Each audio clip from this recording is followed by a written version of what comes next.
Well, guys, I might have spoken into existence, but now here goes the truck. They came got me with the GPS at Walmart, man. But anyway, they were cool about it. So now I got like 30 days to come get my stuff out of the truck. And I don't know, I'm over here at Walmart, so I don't really know what I'm gonna do right now. But we got all day to kind of figure it out. So I'm just gonna go. I got my bag right here. I grabbed everything that I might need immediately, like my computer, my camera, obviously. I got like a change of clothes, my medicine, stuff like that. So I'm gonna go hang out over at Walmart, probably on the corner over there. And I don't know, probably see if I can get up with anybody because I'm in the middle of Oklahoma. Yeah, no, so let's figure it out, and then I could kind of update y'all on what's next. All right, so we're kind of just chilling over here in front of Walmart. I got my little legs out, super white, but I got my bag full of little stuff. I was actually, in the next 2 hours, like hour or two, I was working on my timeline, getting everything together. We were gonna go to Greenwood district, which is like the northern half of downtown Tulsa. Now, the thing about Greenwood district is back in the 20s or 1920s, 1921 to be specific, there was a race massacre. I'm in Walmart right now, and I'm like, all right, this bag I got isn't really gonna be too suitable for mobility. I was like, man, let me go in here and we'll look for a rolling duffel. So this is where we're at, and the cheapest one they got is right here. So we'll go with this $40 one, and since I might have to hop back on the boats, it'll work out because I don't have a bag anyway, so this will be like a double hitter. And if not, I mean, oh well, you know. So we'll go get this duffel, put all my stuff in it, and I might go ahead and chunk this Michael Kors bag or give it away just because I mean, I don't really need it and it's not really helpful to me right now. Let me get back over to our little station, load this duffel up, and then the next step is going to be to figure out how to get to Greenwood district.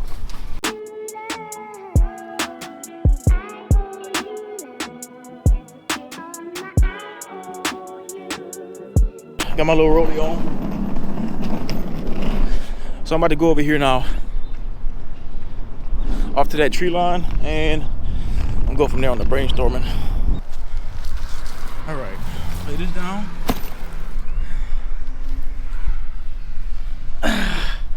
Man, what a day. I told my boy, I said, dude, wasn't planning repo today, but I guess you never planned it any day.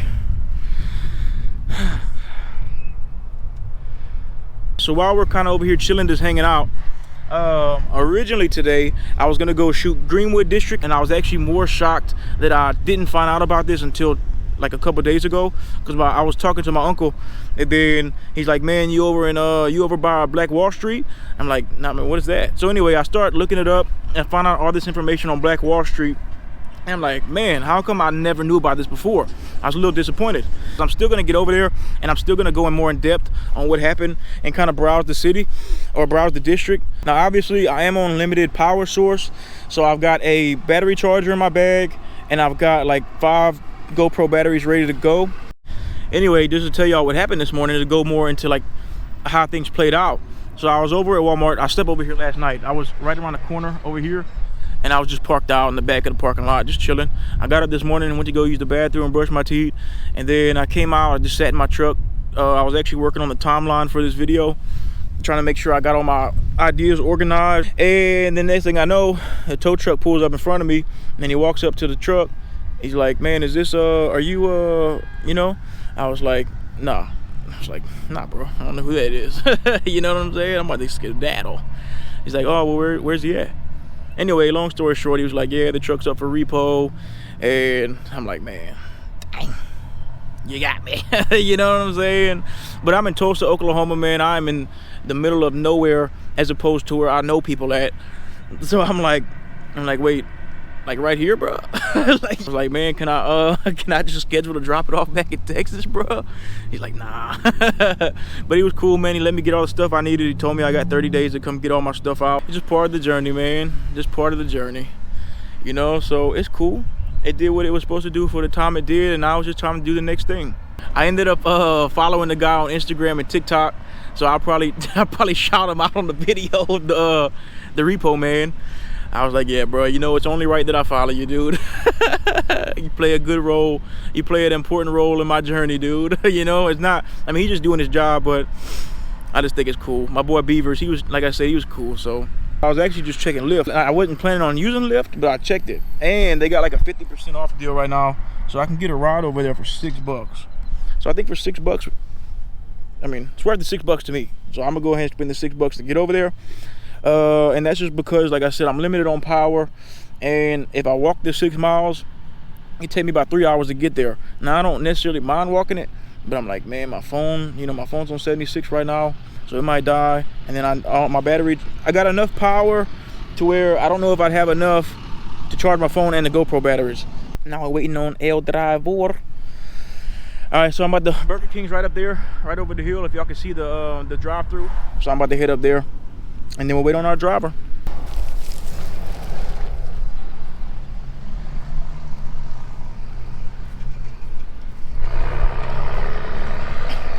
It's a clown.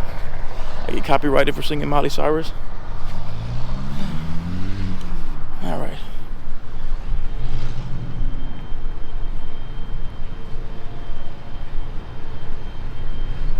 All right, we made it to BK. We got my boy Jake. He's gonna be in the Chrysler 300, and he should be pulling up soon. I'm looking for him right now. Let's see.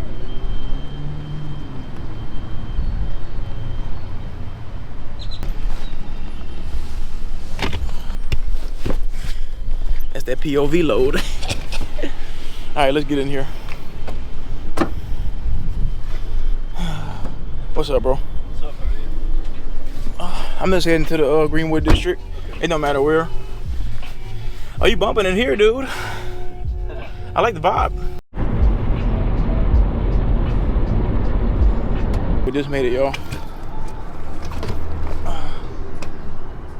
Well, I guess we'll just find somewhere to kind of post up or walk around and see what they got. What's up, bro? Oh, sandwich kind of day, huh? Yeah. Well, here's some wall art. Hold on, I'll go to the end so we can pan it and park that duffel.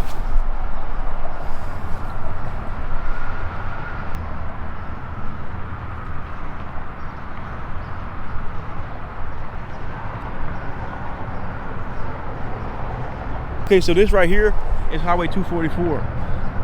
And this highway was actually built pretty much like right through Greenwood district, or what it was before. I was just looking at all these places on the ground. These are actually, the stores are all in the cement. So they show we got Dunkin' and Clinton Grocers. And then, you know, this one was destroyed 1921, not reopened. Now these are all across the sidewalk over here. I mean, they go this way. And it looks like they're pretty much all the way down the block. So I'm just walking down here to these railroad tracks, because at the time, the railroad tracks was like the dividing boundary between I guess the segregated area. So you got downtown Tulsa, and then you get like the upper section, which is Greenwood district. And right here,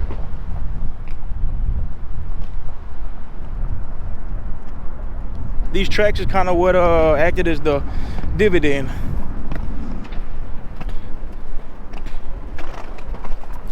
And the craziest part about these tracks is that everybody at the courthouse that day, whenever the shot fired, and the black community started fleeing back to the Greenwood area, which is right here.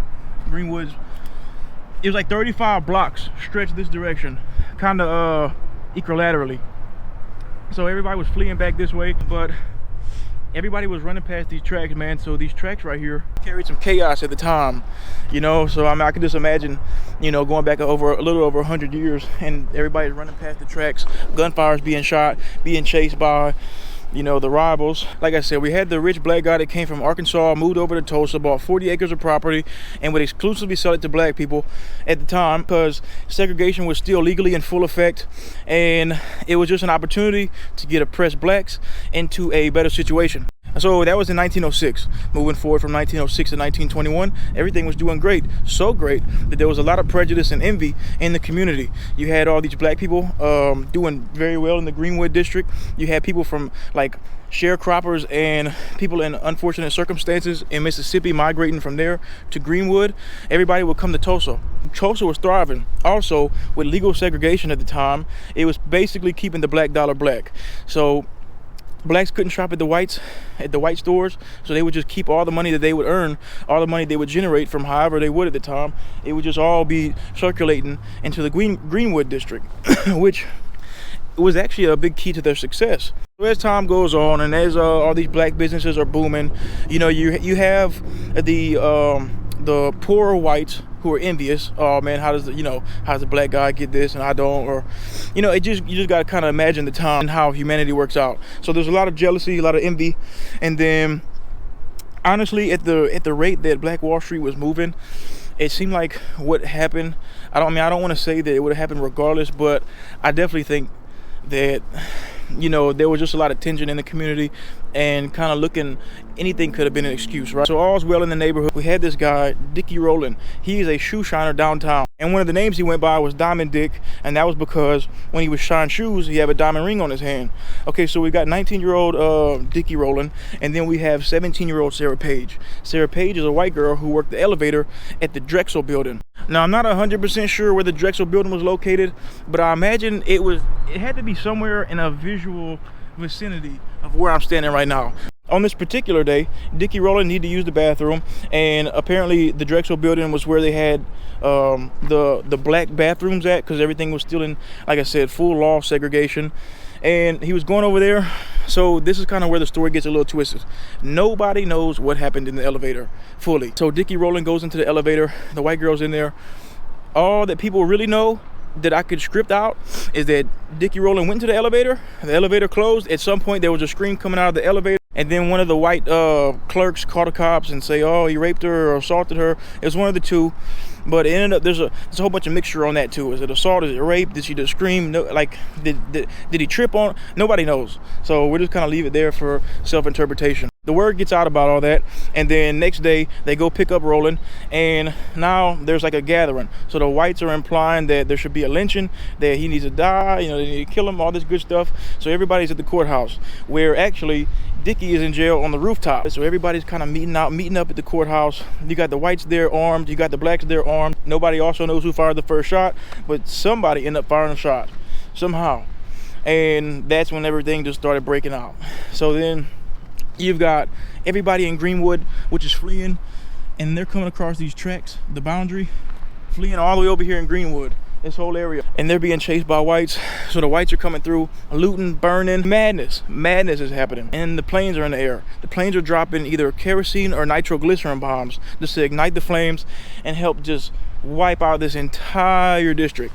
And they were pretty successful at that. They wiped almost everything out, pretty much everything out. And this started what continued for the next 18 hours. So this is just one hectic, crazy war interaction, until finally, next day, the Oklahoma National Guard arrived and declared martial law. But by that time, everything was already destroyed. Okay, so what happens after that? Well, immediately the news article flipped to it became a race riot.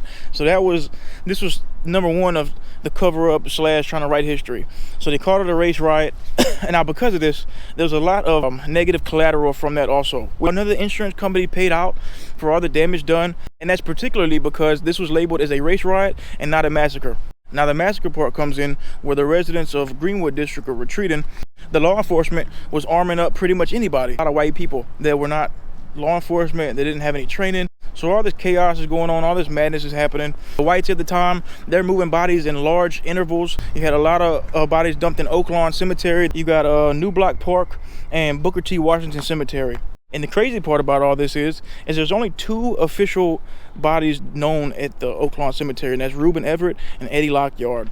So you could just imagine at the time, gunshots, kerosene and nitroglycerin being dropped from airplanes, fires, just chaotic. I mean, a war, literally a war, a civilian war. On top of that, bodies being dumped in masses in different locations, loaded up on trucks, carried away. I mean, and after the fact, with it being a race riot, there was no restorations. Over $2 million worth of damage, which in today's time would equate to about $33 million worth of damage. Then here comes the National Guard and law enforcement. Everybody's locking up residents of Greenwood. So they get about 6,000 citizens, lock them up, and then now they're arrested and detained for a week. Now when people start getting out of jail, everybody's homeless over there, living in tents, and for the next 6 months, there was no rebuilding. For the next 6 months, everybody kind of lived in a destroyed habitat, and then rebuilding started. However, rebuilding was never the same as it was before. So once Black Wall Street was destroyed, I mean, that was pretty much it. But some rebuilding did occur, and by the time 60s and 70s rolled around, you had like gentrification was happening. So this is to kind of put it in layman's terms. It's like buying a part of the hood, developing it, and making it to where people that were living there before can't afford it anymore, so it just expands the wealth of your neighborhood. So a lot of what we see here now is, you know, this is all new construction right here. Pretty much everything that's been bought from the 60s through the 70s through that time of like urban rebuilding. And I think the craziest part about all this is that officially there were 39 deaths accounted for, but you know, the paper number or the official number isn't accurate. Everybody predicts it's like closer to 300, at least 75 to 300, possibly even upwards of that. But there's only 39 accounted for deaths. And then just the cherry on top of this entire outbreak is that, you know, Dickie Rowland and Sarah Page, both, they left town, and I don't know if it was together, separately, but I do know that they both left town and nothing was ever heard from them again. So they just vanished. Sarah Page never wanted to press charges. She never wanted to continue with the legal process. So, and just a quick little add-on, you know, back in 1919, that was the Red Summer. The Red Summer back in 1919 was a bunch of different racially motivated acts of violence around America. But you know, the crazy part about it used to be over 35 blocks. And now we just walk down the street a couple blocks worth is all there really is now, for real. Small, condensed, built over, built through. You see right here.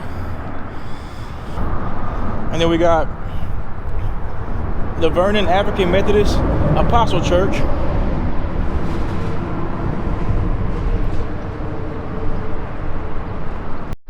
This right here was Hotel Gurley, or where it was.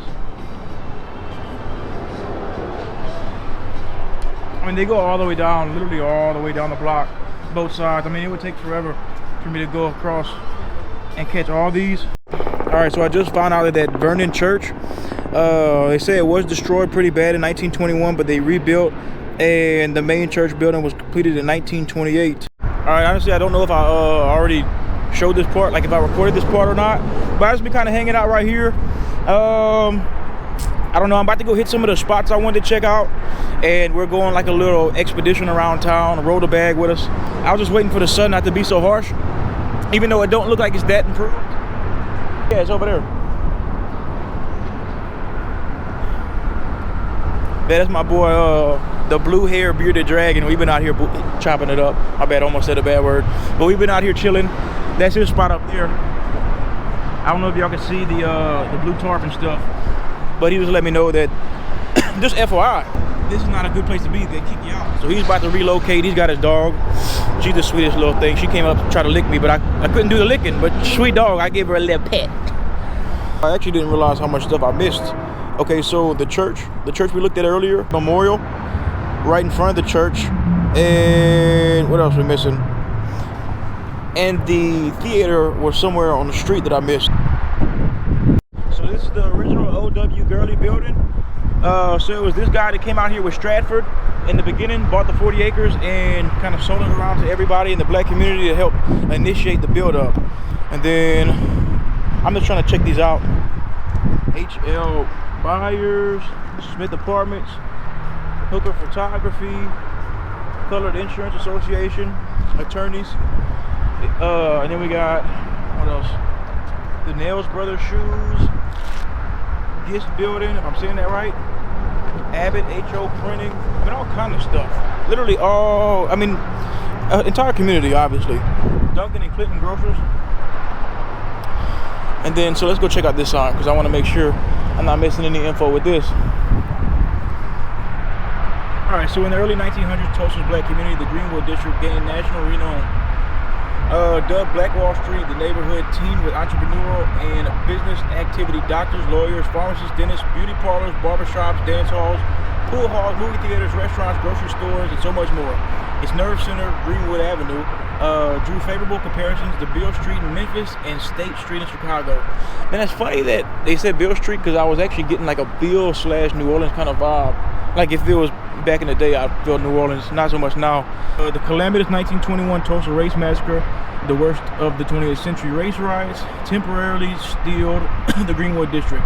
Marauding riders seized upon the segregated enclave, leaving in their wake death and destruction. In the worst incident of mass racial violence against a black community in the United States history.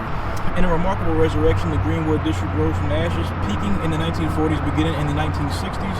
Integration and urban renewal changed the social and economic conditions at local, state, and national levels, sparking a deep downward spiral. Today, the Greenwood district is resurgent. The new Black Wall Street is a collaborative community consisting of residential, commercial, artistic, educational, cultural, entertainment, and religious element, working together to reclaim part of the past glory of this special and for some sacred place. Well, that was definitely a mouthful, but that does give a pretty good overall description of what's going on or what happened. This will be the Dreamland Theater right here. Yep. So this is where it was, and they just chopped and screwed right through it. Man. So this was it. This is where the fun happened. This is where all the, Dreamland Theater was a pretty big deal to everybody at the time because it was more than just a theater. It was like an activity center, kind of like a performing arts, if you think about it. I think they did boxing and stuff over there too. So, and then Hotel Alexander. Now, that's not the hotel that Stratford owns, Dr. A.J. Whitley. All right, so now let's head back over to the church. All right, let's head up. Swap out batteries. Onward. Man, I love that car. All right.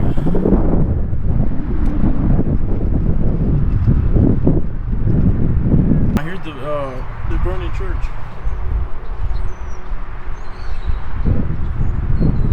And then across over here, we've got the memorial. You see the black wall. We're gonna go over there, don't worry.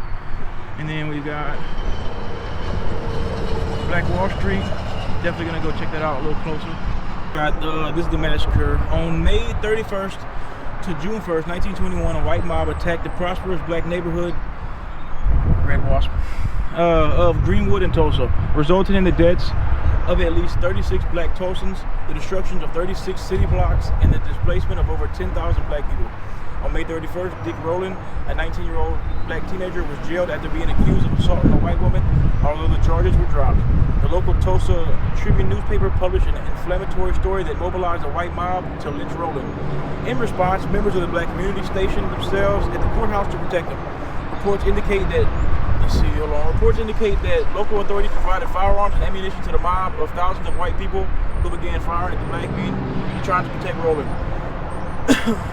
When the men retreated towards Greenwood, the mob, joined by city-appointed deputies, pursued them and began terrorizing the entire community, deliberately shooting black residents, burning homes and buildings. When the Oklahoma National Guard was called to intervene, they ignored the mob's rampage and instead arrested hundreds of black survivors. Public officials failed to keep records of black people who were wounded or killed. While the estimated number of deaths is at least 36, witness accounts report that more than 300 black people were killed. No one was held accountable for the Greenwood's devastation. Its only surviving foundation now sits under Vernon, I'm going to say AIM or AME Church. All right, and it looks like we're going to be wrapping this up just as the rain comes in. So, oh, and actually I was mistaken on the geography. Not completely on the location, but how far the Greenwood district expanded. I mean, I just looked at the Booker T.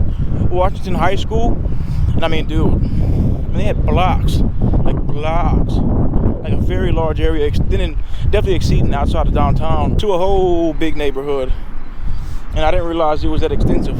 Like earlier, I told y'all that was pretty much like, all the Greenwood. Well, that was incorrect. It stretches way further than that.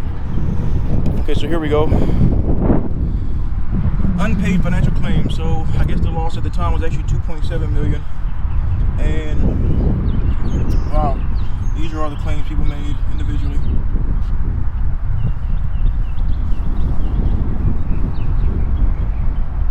Sources for anybody: Oklahoma Historical Society, Tulsa City Commission, County Courthouse records, and Oklahoma District Court records. Here, even more specifically, it says as many as 300 black citizens died, 36 square blocks, 23 churches, and more than 2,000 businesses and homes went up in flames. And then these are a list of every business that was destroyed on 1921 and the duration of the massacre. Well, guys, I've been homeless officially for about, I don't know, sometime around like 8 this morning. And I think it's around, let's see, it is 5 o'clock right now. So 8 to 5, what's that, 9 hours. So after we get up out of Tulsa, I really have no idea what's next. So as of right now, I'm just waiting on my boy Logan to come pick me up. Another, once again, huge shout out, man. Thank you, bro. I know it was out the way. Well, guys, that's pretty much a wrap. I hope you enjoyed it, because I was actually personally excited to shoot this video, and I think it was really because I didn't know about it, so I felt like I was kind of left out of things they should teach in school. A lot of people ask me why I don't care too much for history, and I mean, this is a good example, because you just, I don't know, man, you can learn from it for sure, but you never know if what you're learning is true or not. So you just kind of, that's where believing comes in, and I just question things a lot naturally. So yep, now we're just hanging out, and it's kind of weird not going back to the truck, but I'll just get underneath this overpass, kind of hang out. If y'all guys want another video kind of explaining the whole Repoed situation, I mean, they just got me at Walmart. It said they had a GPS tracker on it. He walked up, he said, "Hey, is this you?" And I was like, at first I lied, but then I realized that he was repoing me, so I just came clean. I'm like, well, no point now. I had a few people mention the GoFundMe, so I made a GoFundMe, and if you're interested in that, I put the link in my link tree. Otherwise, I mean, I'm just chilling. Like I said, y'all, I mean, I don't expect any kind of pity. I knew the risk I was taking. You know, they just got me. You know, that's all I can say. They just got me. So moving forward, I'm just gonna have to strategize and kind of get ready to come back at it. But either way, I'm not stopping. You know, we just gotta reroute and try to figure it out. So if you made it to the end, I love you guys. Thank you so much for watching. If you're new, welcome to the family. And as always, this big nugget. Oh, and if y'all want to find out what's next, just keep watching, because there's more. There's gonna be more. I still have an event to make March 30th. So if y'all want to see what that event is, make sure y'all stay tuned to me. Anyway, now that's all I got. It's Big Nugget. I love you, and I'm out. All right, guys, just made it to South Arkansas. We're back over here. It is 1:45 a.m. Super tired. I just want to check in just because I just feel like it'd be useful later.